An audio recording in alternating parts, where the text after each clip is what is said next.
got Ray Botterell here, Chairman of Reach the Children UK, a registered charity. Ray, how was Reach the Children UK created? Well, Daniel, it was created in 2004 when my wife Jane and I returned back from a 3-year sabbatical in East Africa, where we were responsible for voluntary work going on in 4 countries. We lived in Nairobi in Kenya and travelled frequently to Uganda, Ethiopia and Tanzania. And how, I guess in that kind of respect, how did that inspire you to create the charity? Well, we spent a great deal of time with impoverished people and recognised a desperate need. So when we came home, we felt we wanted to continue doing as much as we could. We had lived back in the 70s in West Africa, so we were familiar with Africa and familiar with the challenges in the rural communities that impoverishment brings and lack of opportunity fails to create. And which countries does Reach the Children work within? Currently we've got live programs in Uganda and Kenya, but we have worked in other countries, but those 2 at the moment absorb most of our energy, effort and contribution. And when you say, you created Reach the Children and they currently are working within those countries, what difference is Reach the Children making in those communities? Well, we hope it's making a significant difference. Over the 15 years that we've been operating in Uganda, we've set up a number of programs, and I've recently returned back from a trip in Kenya just a few weeks ago, and from Uganda earlier on in the year, where it was good to go and audit some of the projects that we had done some years ago and to see that things that have been put in place then are still being used, and things that we had provided, such as springs, filtration, they're still providing good, reasonably clean water for communities. Those kind of things make you feel as though you're making a contribution to society. We're not in the humanitarian focus. The first responders are obviously the very big charities who go on and with a lot of state aid actually implement many of the food programs around those places where starvation and drought are prone. We come in as capacity builders. We come into communities and look at the various needs and see if we can supply the wants and requirements to alleviate the impoverishment in those communities. So those wants and requirements, obviously that would need you as a charity to work closely with individuals within the communities. How does Reach the Children work with the communities, in the sense of, do you have somebody that looks after each area, or specific people that you've chosen to direct a particular area? Can you give us a bit more enlightenment on that? That's a good question. We do have in-country directors in Uganda and Kenya, and rather than impose a European solution to some of the African problems, we expect our in-country directors to come along with the need and the challenges from their communities.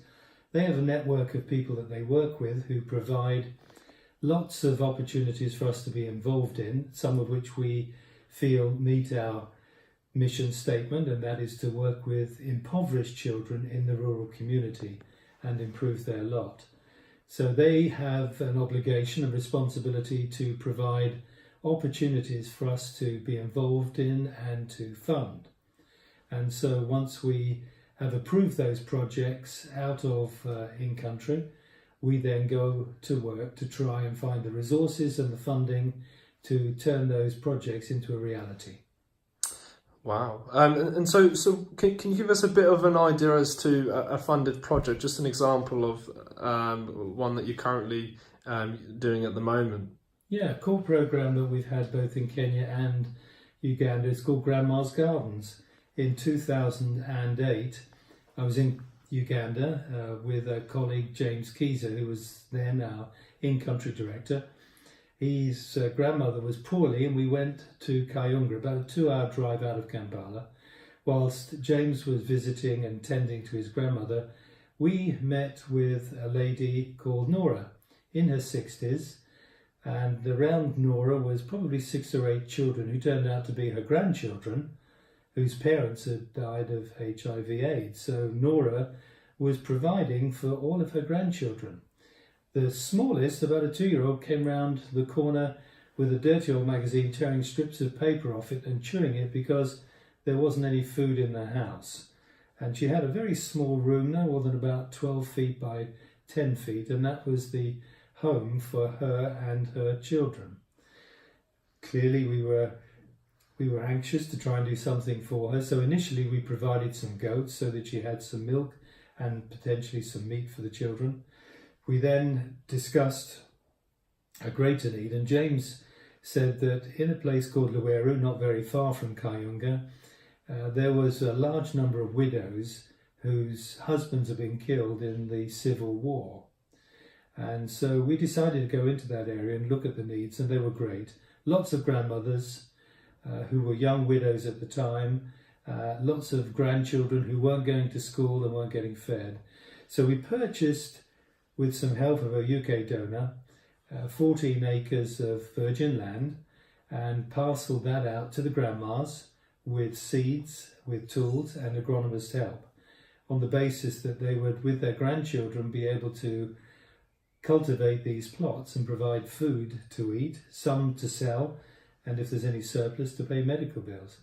Those programs run through Kenya and Uganda have been a great success. Now, along with that, we also do spring protection, where we will deal with water sources in the rural environment, clean those up with some local materials and local contractors so that the funding goes into the local economy. We've built latrines for schools. While I was in Kenya, I handed over 2 male and female blocks of toilets with disabled access for disabled children in a primary school with 400 students, and they had no toilets. So the new latrines provided a much better hygiene arrangement. We've also provided computer labs for schools. We've assisted self-help groups in building classrooms in schools.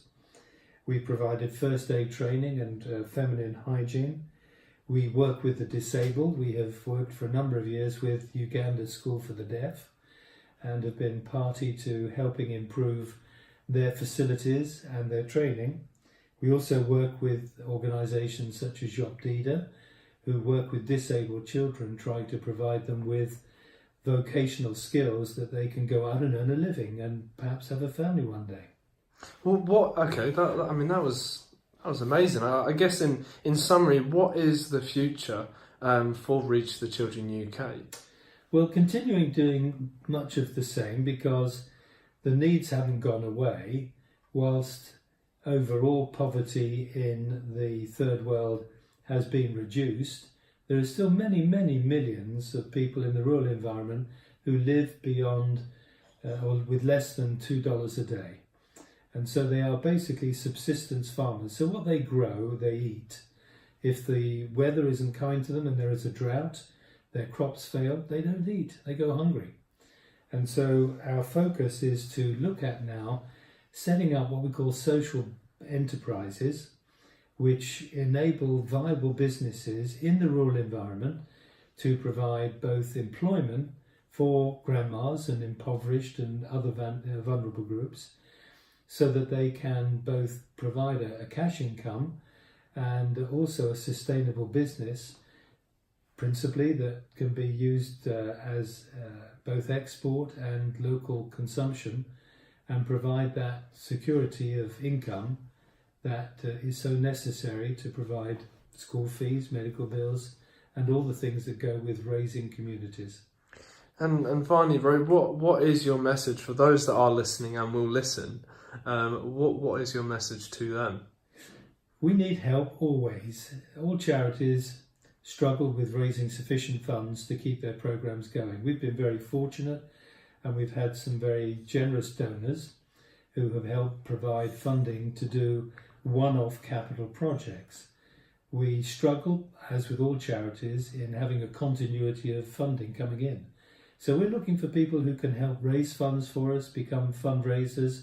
willing to make a donation to us if they feel passionate about a particular aspect of the work we do. Go onto our website and have a look at what we've been doing. That's a very live, active website. There's postings going up almost weekly.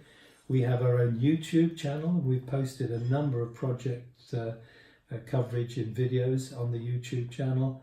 You can see us on Facebook. You can see us on Instagram and Twitter. So we've got a fairly broad approach to telling people what we do, but we can always do with more help, and your help would be gratefully received. Thank you very much, Ray. And if you'd like to, as Ray said, view more, please click on the link below. Thank you.